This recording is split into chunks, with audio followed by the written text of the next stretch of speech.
સુરતમાં મહાનગરપાલિકાની ચૂંટણીનો જંગ જામ્યો છે ત્યારે શહેરના વોર્ડ નંબર 22માં આવતી ભરથાણાની આશીર્વાદ વિલાસ સોસાયટીમાં નેતાઓ માટે ખતરાની ઘંટડી વાગી છે। અહીંના રહીશોએ એક સુરે રાજકીય પક્ષો અને ઉમેદવારોના પ્રવેશ પર સંપૂર્ણ પ્રતિબંધ લગાવી દીધો છે। સોસાયટીની બહાર નો વોટ નો એન્ટ્રી અને ચૂંટણી પ્રચાર માટે અંદર પ્રવેશવું નહીં તેવા આકરા લખાણવાળા બેનરો લગાવી દેવામાં આવ્યા છે। રહીશોનો આરોપ છે કે છેલ્લા 20 વર્ષથી તેઓ એકતરફી અને ખોબે મતદાન કરતા આવ્યા છે, પરંતુ બદલામાં તેમને માત્ર અસુવિધાઓ અને હેરાનગતિ જ મળી છે।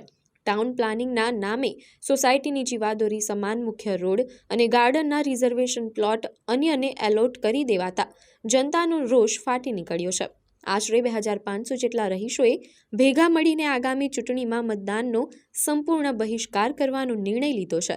છેલ્લા 5 દિવસથી સોસાયટીમાં જોવા મળી રહેલો આ આક્રોશ એ વાતની સાબિતી છે કે હવે જનતા માત્ર વચનોથી છેતરાવા તૈયાર નથી।